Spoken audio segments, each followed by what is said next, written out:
नमस्कार। पीताम्बरा ज्योतिष चैनल में आप सबका बहुत बहुत स्वागत है। दर्शकों, मिथुन राशि के जातकों का ये वर्ष कैसा रहेगा, आइए इस पर बात कर लें कि 2025 में जो मिथुन राशि है उनके लिए ये वर्ष किस तरह का जाएगा। तो मिथुन राशि के जो जातक हैं उनका भाग्य तो अच्छा रहेगा। अनावश्यक धन खर्च करने से बचना है। आर्थिक दबाव आ सकता है। अधिक पूंजी निवेश के लिए ये वर्ष अनुकूल नहीं है। अपनी वाणी पर नियंत्रण रखें। अनावश्यक वाद विवाद से दूर रहें।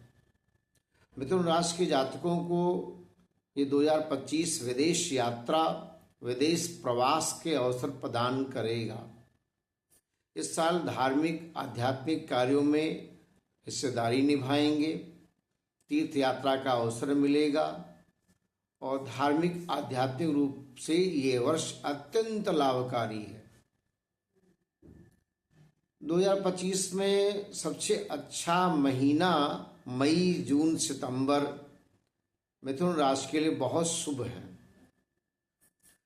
इस समय गुरु और शनि आप पर बहुत कृपा करेंगे। 2025 के जो महीने हैं, जनवरी, फरवरी, अप्रैल, ये थोड़ा चुनौतियों का सामना करना पड़ेगा। साल की शुरुआत से लेकर मई मध्य तक बृहस्पति आपके नौकरी स्थान को देखेगा और नौकरी में किसी तरह की कोई बड़ी समस्या नहीं आएगी, लेकिन इसके बावजूद भी अपनी नौकरी से मिलने वाली उपलब्धियों को लेकर मन में थोड़ा असंतोष रहेगा। तो वर्ष के प्रारंभ में मन अशांत रह सकता है। आत्मविश्वास में कमी रहेगी। 5 जनवरी से मन प्रसन्न रहेगा। आत्मविश्वास में वृद्धि थोड़ा आ जाएगी।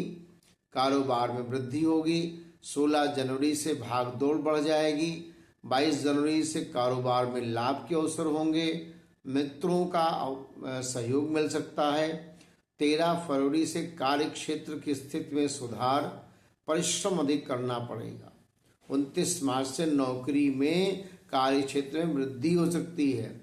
14 मई से अफसरों के सहयोग से तरक्की का अवसर मिल सकता है। 7 जून के बाद में कारोबार में भागदौड़ हो सकती है।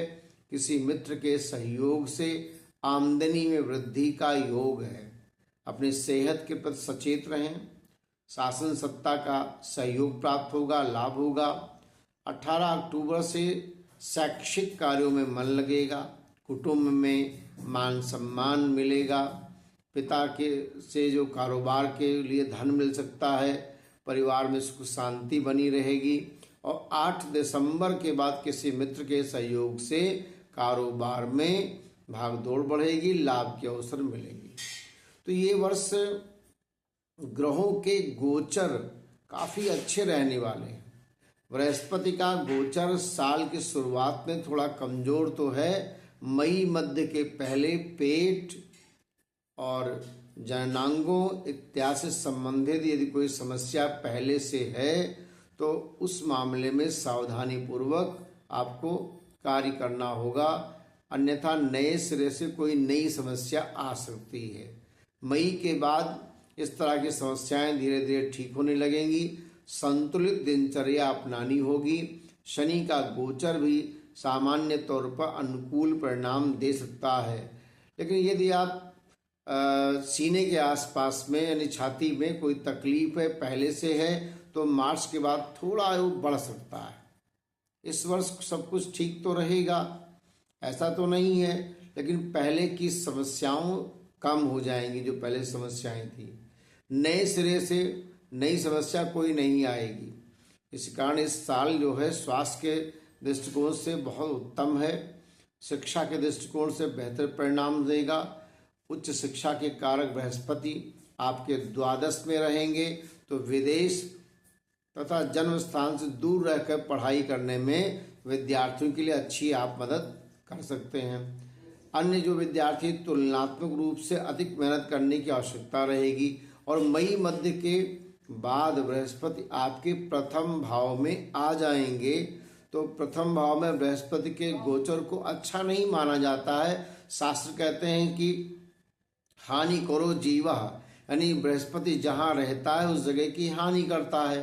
तो बड़े बुजुर्ग शिक्षकों का आदर करने वाले विद्यार्थियों को बृहस्पति अच्छा परिणाम देगा और पूरे मनोयोग से विषय वस्तु पर ध्यान देंगे तो बृहस्पति आपको अधिक बुद्धि देगा, सीखने की क्षमता को बढ़ाएगा और बहुत अच्छे परिणाम देगा। कुछ सावधानियां भी अपनानी चाहिए। तो व्यापार और व्यवसाय से जुड़े जो लोग हैं उनके लिए ये वर्ष बहुत बेहतर परिणाम देगा। मई महीने के मध्य तक अपने जन्म स्थान से दूर रहकर व्यापार व्यवसाय करने वाले जो लोग हैं, विदेश से संबंधित काम करने वाले लोग अच्छे परिणाम प्राप्त कर सकेंगे।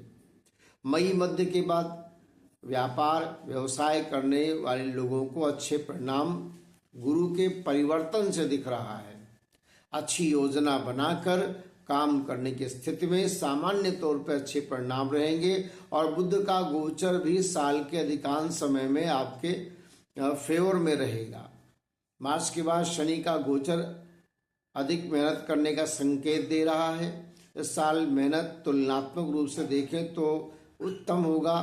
किसी काम में तुलनात्मक रूप से आप यदि आप देखेंगे तो पिछले साल की भांति इस साल उत्तम रहेगा। तो साल की शुरुआत से लेकर और मई के मध्य तक जब बृहस्पति का गोचर करेगा तो नौकरी के स्थान को देख रहा है। नौकरी में किसी तरह की कोई बड़ी समस्या तो नहीं आएगी। इसके बावजूद भी अपनी नौकरी से मिलने वाली उपलब्धि को लेकर मन में असंतोष रहेगा और मई के मध्य के बाद आप अपनी जिम्मेदारी को बेहतर ढंग से निभा सकेंगे, अच्छे परिणाम प्राप्त होंगे। तो 2025 अनुकूल कहा जाएगा और शनि का गोचर कर्म स्थान पर जाएगा, जिससे अधिक मेहनत करवा सकता है। मार्च के बाद नौकरी बदलते हैं तो आपका बॉस, आपके सीनियर थोड़े से बेरुख स्वभाव वाले हो सकते हैं। नियमों के प्रति जरूरत से ज़्यादा सख्त हो सकते हैं, शायद आपको पसंद ना आवे। आर्थिक मामलों में परेशानी की योग नहीं है और आप अपनी उपलब्धि को लेकर थोड़े असंतुष्ट रह सकते हैं। आप जिस लेवल की मेहनत कर रहे हैं उससे जो परिणाम मिलना चाहिए आर्थिक मामले में परिणाम आपको न मिल पाए, ये भी कारण है कि आप असंतुष्ट रहें। तो साल की शुरुआत से लेकर मई महीने के मध्य तक धन के कारक बृहस्पति आपके द्वादश भाव में रहेंगे, जो तुलनात्मक रूप से खर्चों को बढ़ा रह सकते हैं मई तक। वही मई महीने के बाद बृहस्पति आपके लग्न में आ जाएंगे तो खर्चे पर नियंत्रण होगा और आप आर्थिक स्थिति को मजबूत कर सकेंगे। तो ऐसा करने आपको क्या करना चाहिए कि आपको बृहस्पतिवार का व्रत रहना चाहिए, इलायची आदि खाना चाहिए। शनि के लिए आपको दीपक जलाना चाहिए। इस तरह से करेंगे तो आपको लाभ होगा। तो आप हमारे चैनल को देखें, सब्सक्राइब करें, अपने कमेंट्स लिखें। तो और यदि कोई समस्या है तो आप इस पर लिख सकते हैं। जय श्री राम।